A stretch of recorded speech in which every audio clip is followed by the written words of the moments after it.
Hello, everyone. Welcome to our virtual class. Again, this is your OLC, Mary Jean R. Laranang in this subject, Information Management. So this week, we will discuss the week 7 topic, which is the database and data warehouse or data warehouses.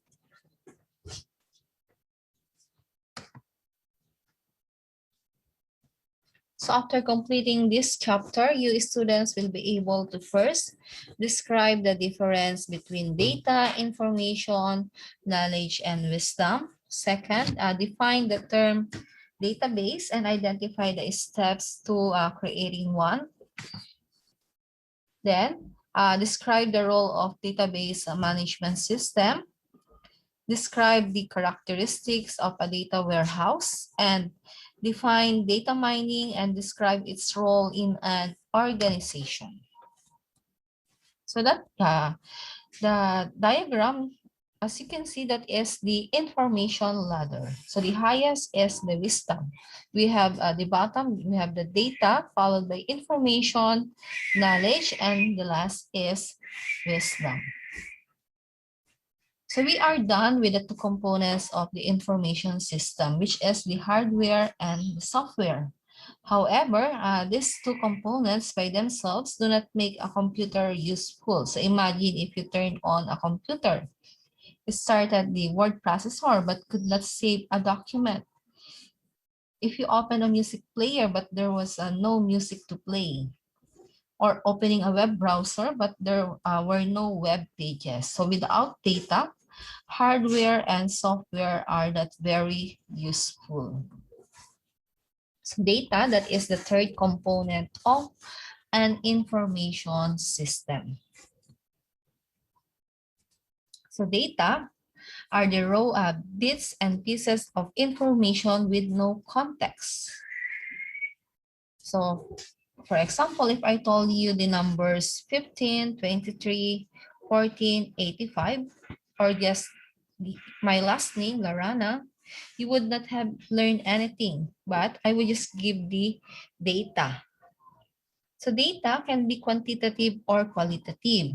So quantitative data is a numeric, the result of a measurement, count, or some other mathematical calculation. So qualitative data is descriptive.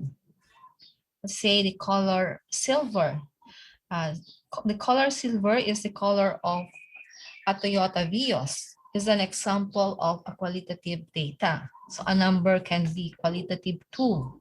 If I tell you my favorite number is 4, that is qualitative data because it is descriptive, not the result of measurement or mathematical calculation.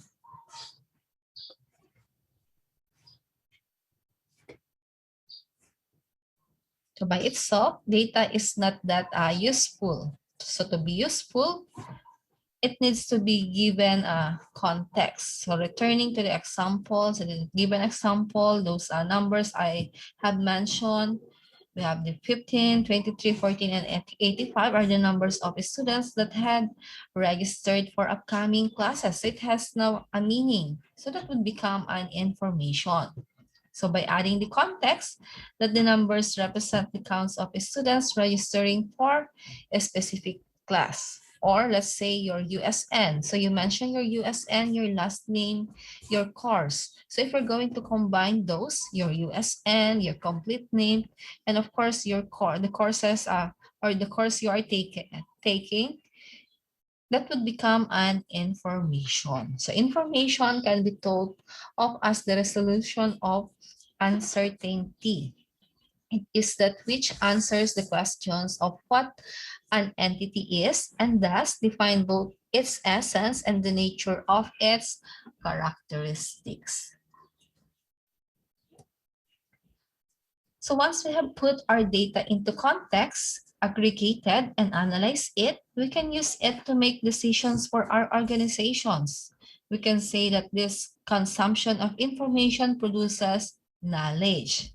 So this knowledge can be used to make decisions, set policies, and even spark innovation. So knowledge, that is the awareness or familiarity gained by experience or a fact of situation. So it can be used for making decision. So that is knowledge.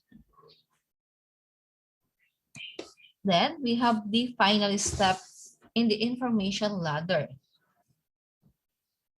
So that is the wisdom. We can say that someone has wisdom when they can combine their knowledge and experience to produce a deeper understanding of a topic. So wisdom, that is knowing a lot about a topic.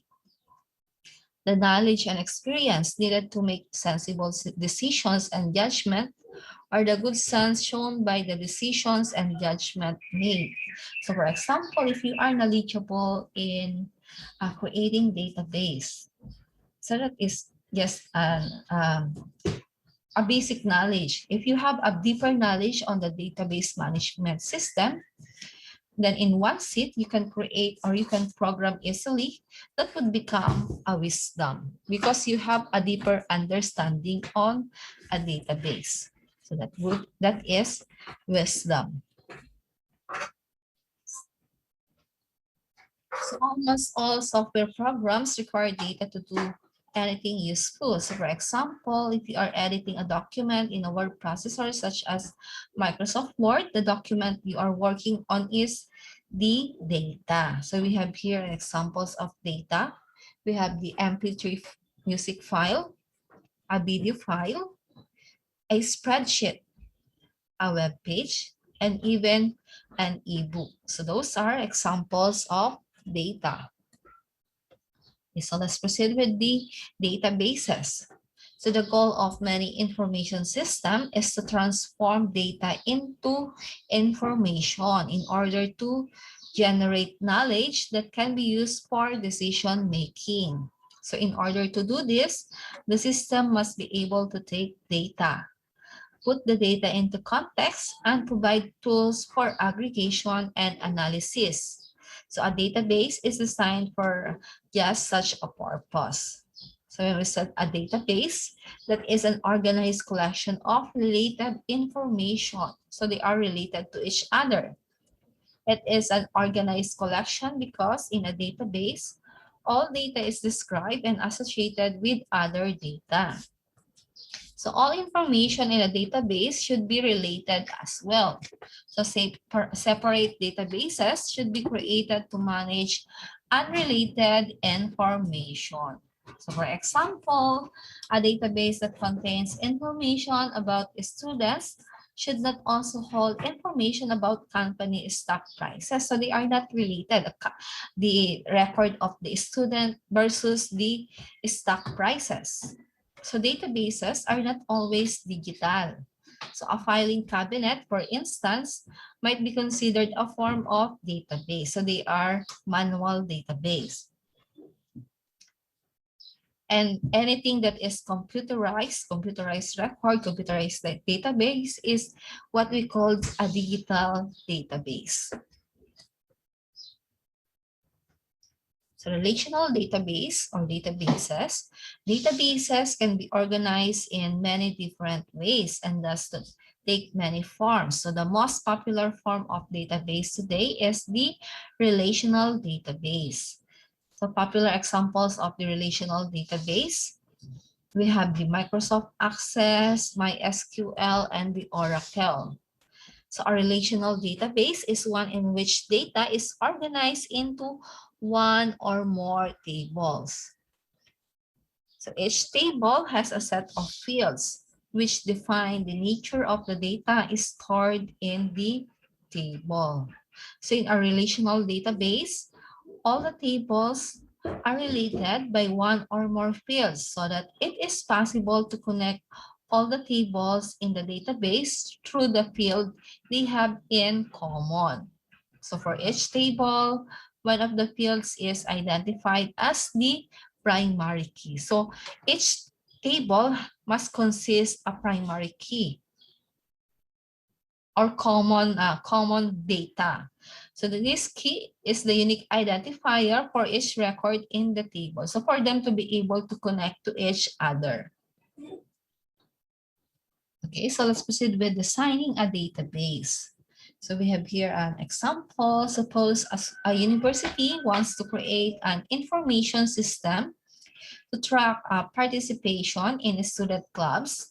So after interviewing several people, the design team learns that the goal of implementing the system is to give better insight into how the university funds clubs. So this will be accomplished by tracking how many members each club has and how active are the clubs are.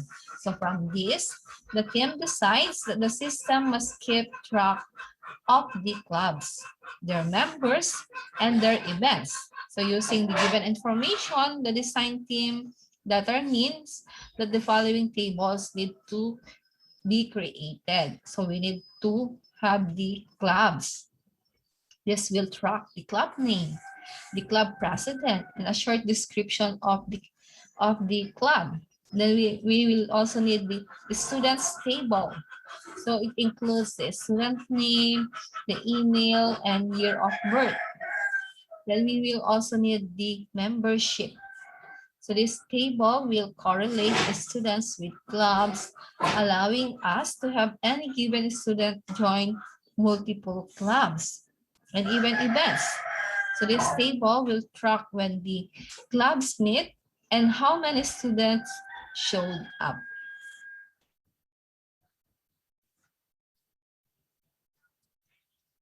Okay, so that is an example of a relational database. So they have something in common. So for the first table, in the event table, we have the club ID.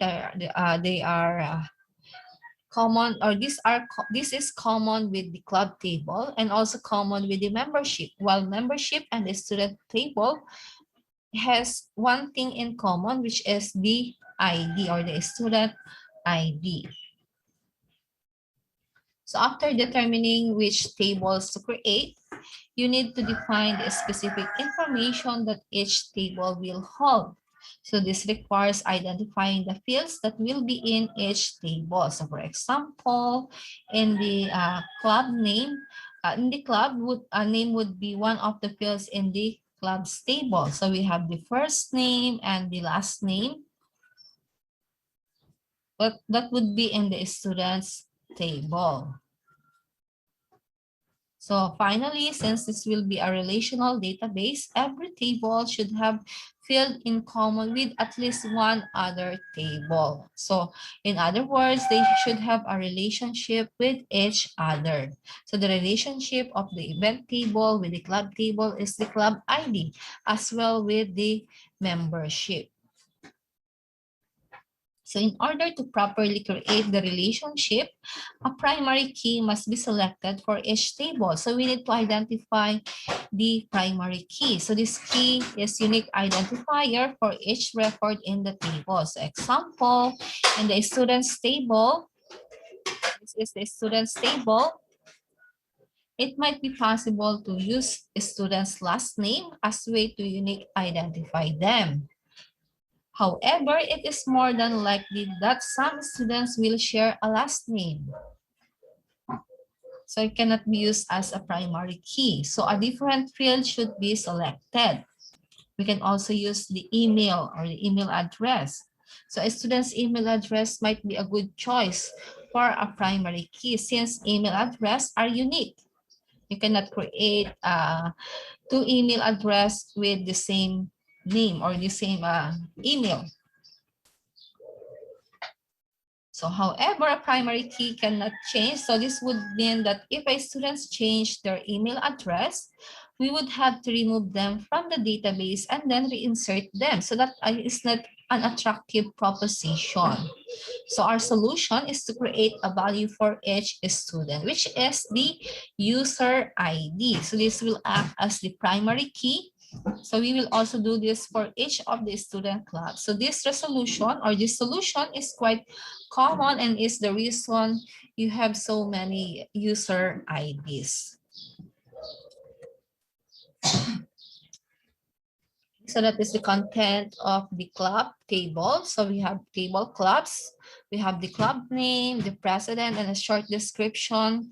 Then we have also the students table together with the email address, the year of birth of the students, and of course the ID or the primary key. Then we have also in the membership tables, as you can see, there is a club ID and a student ID. And we have also the table, events table.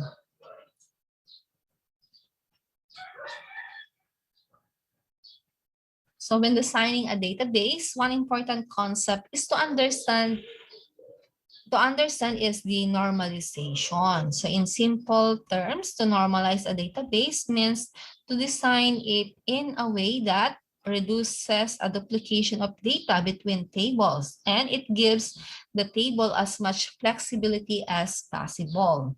So in the student clubs database, the design team work to achieve the given objective. So for example, to track membership, a simple solution might have been to create a members field in the club's table and then just list the names of all the members there. However, this design would mean that if a student joined two clubs, then his or her information would have to be entered a second time. So the designers solved this problem by using two tables, that is the students and the membership.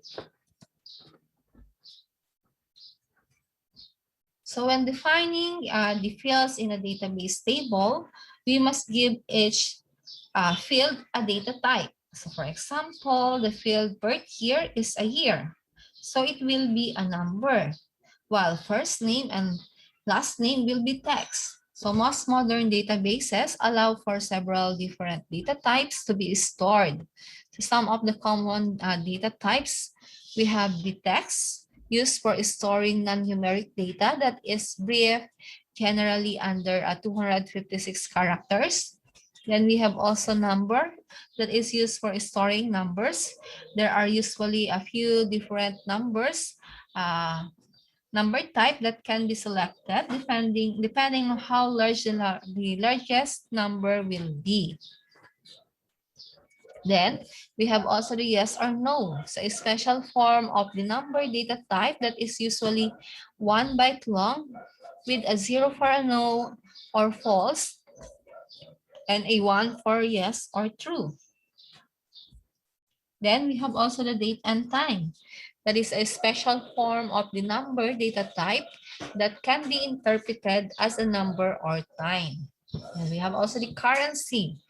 That is a special form of the number data type that formats all values with a currency indicator and two decimal places. Then we can also use the paragraph text. This data type allows for text longer than 256 characters. Then we have also the object. So these data types allows for the storage of data that cannot be entered via keyboard, such as an image or the music file. So there are two important reasons that we must properly define the data type of a field. First, a data type tells the database what functions can be performed with the data. So for example, if we wish to perform a mathematical functions with one of the fields, we must be sure to tell the database that the field is a number data type. So if we have, say, a field storing birth year, we can subtract the number stored in the field from the current year to get the age. And then second, to define data type is so that the proper amount of storage space is allocated for the data. So for example, if the first name is defined as text 50 data type, this means 50 characters are allocated for each first name we want to store.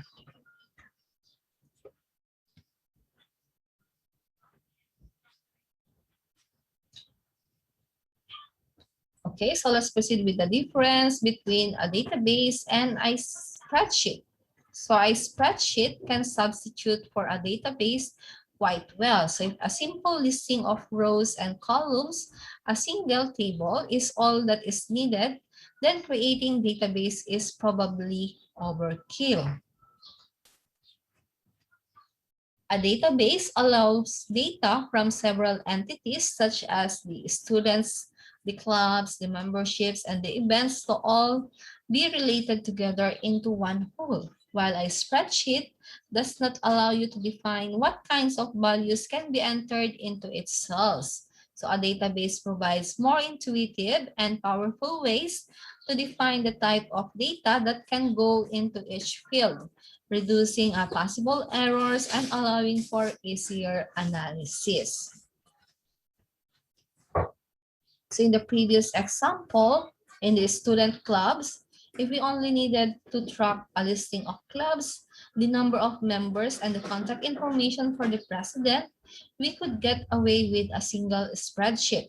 However, the need to include a listing of events and the names of members would be problematic if tracked with a spreadsheet.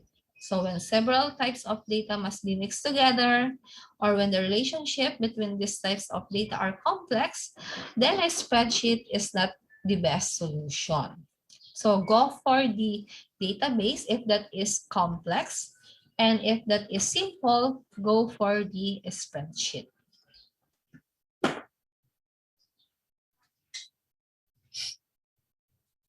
Okay, so let's proceed with the SQL. So once you have a database designed and loaded with data, how will you do something useful with it? So the primary way to work with a relational database is to use a structured query language, or SQL. So SQL, that is a language that can be used to work with a relational database. So from a simple request for data to complex update information, SQL is a mainstay of programmers and database administrators. SQL as a way to analyze and manipulate relational data. As its name implies, SQL is a language that can be used to work with a relational database. So from a simple request for data to a complex update operation. So SQL is a mainstay of programmers and database administrator.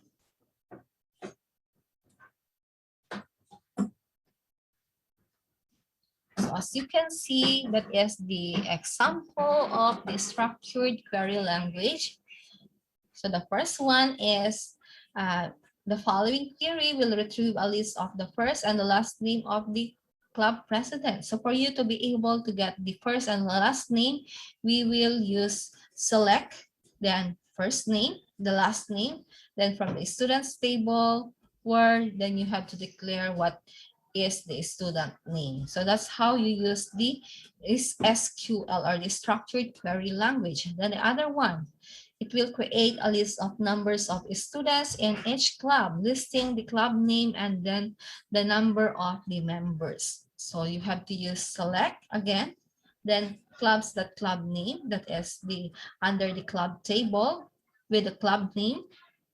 Then it will count the membership and the student ID. So that's how you how do you declare the codes and the or how do you declare it or find a list of records in the SQL. Okay, let's proceed with the other type of databases. So the first one is the database management system.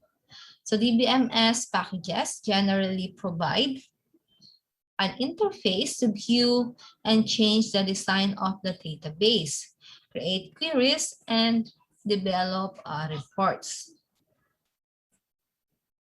So most of these packages are designed to work with a specific type of database, but generally are compatible with a wide range of databases. So a database looks like one or more files. So in order for the data in the database to be read, changed, added, or removed, a software program must access. So So many software applications have this ability. So say iTunes can read its database to give you listing of its songs and play the songs, or your mobile phone software can interact with your list of contacts. But what about application to create or manage a database, or software you use to create a database? So that is the purpose of a category of software application called the database management system. So example of the database management system, we have the Apache Open Office.org base. So it can be used to create, modify, and analyze databases in open database format. That one. Then Microsoft Access DBMS is used to work with databases in its own Microsoft Access database format. So both Access and Base have the ability to read and write to other database formats as well. So as you can see in the PowerPoint presentation, that is a screenshot of the Open Office Database Management System. The second type or other type of databases, we have the ERP, or the enterprise database, not ERP, it's enterprise database. So a database that can only be used by a single user at a time. It's not going to meet the needs of most organizations. So these databases are sometimes installed on a single computer to be accessed by a group of people at a single location.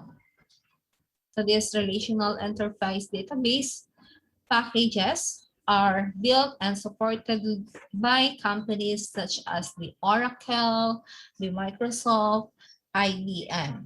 So the open source MySQL is also an enterprise database. Big data. So a new buzzword that has been capturing the attention of businesses lately is the big data. So the term refers to such massively large data sets that conventional database tools do not have the processing power to analyze them. So for example, let's say the Lazada and the Shopee must process over 1 million customer transactions every hour. So storing and analyzing that much data is beyond the power of the traditional database management tools. So understanding the best tools and techniques to manage and analyze this large data set is a problem that government and businesses alike are trying to solve.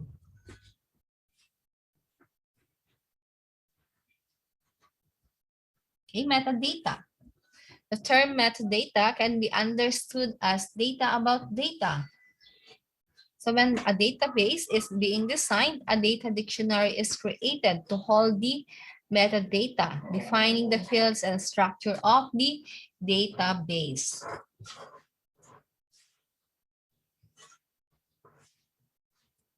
Okay, so that is the metadata.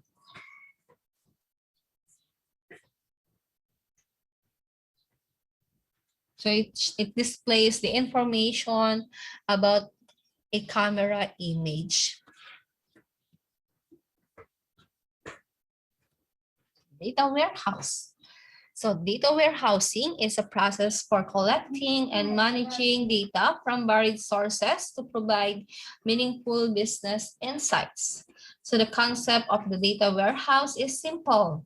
Extract data from one or more of the organization's database and load it into data warehouse, which is itself another database for storage and analysis. So a data warehouse should be designed so that it meets the following criteria. First, it uses non-operational data. This means that the data warehouse is using a copy of data from the active database that the company uses in its day-to-day operations. So the data warehouse must pull data from the existing database on a regular scheduled basis. Then the data is time variant.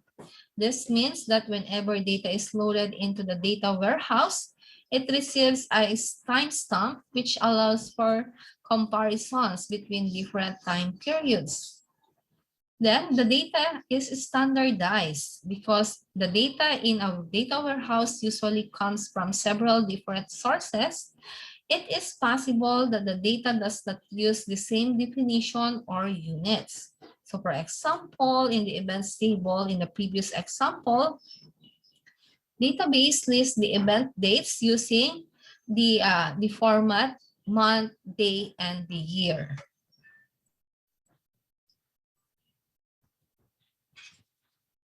So there are two primary schools of thought when designing a data warehouse.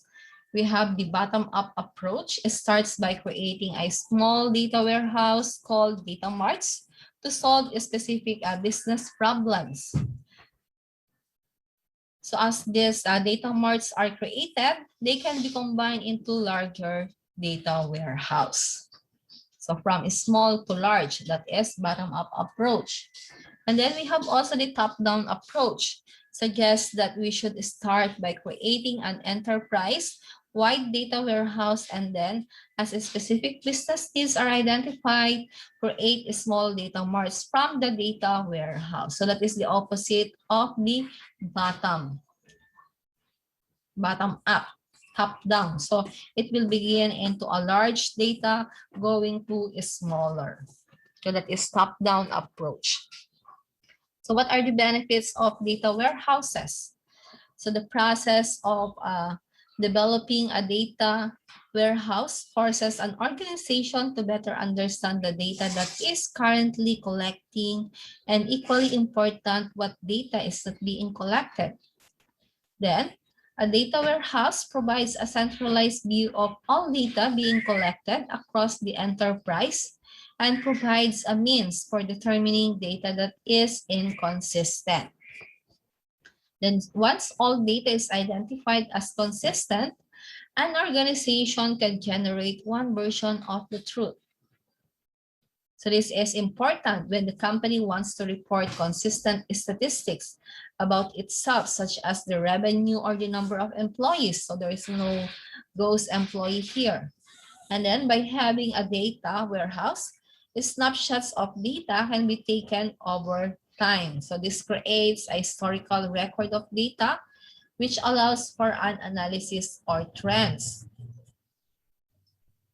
Then a data warehouse provides a tools to combine data, which can provide new information and analysis. So those are the benefits of the data warehouses. Data mining is the process of analyzing data to find previously unknown trends, patterns, and associations in order to make decisions. So data mining is the process of discovering patterns in a large data sets involving methods at the intersection of machine learning, statistics, and database system. So we have here an example of the data mining, an analysis of a sales from the large grocery chain might determine that milk is purchased more frequently the day after it rains in cities with a population of less than 50,000. So you can have an analysis using the data mining. Then a bank may find that loan applicants whose bank accounts show particular deposit and withdrawal patterns are not good credit risk. Then a baseball team may find that collegiate baseball players with specific statistics in hitting, pitching, and fielding make for more successful major league players. So those are an example of the data mining. Okay, business intelligence and business analytics. So with tools such as data warehousing and data mining at their disposal, these businesses are learning how to use information to their advantage. So business intelligence is used to describe the process that organizations use to take data they are collecting and analyze it in the hopes of obtaining a competitive advantage. So besides using data from their internal databases, firms often purchase information from data brokers to get a big picture understanding of their industries. Then business analytics is the term used to describe the use of internal company data to improve business processes and practices. So that is business intelligence and business analytics.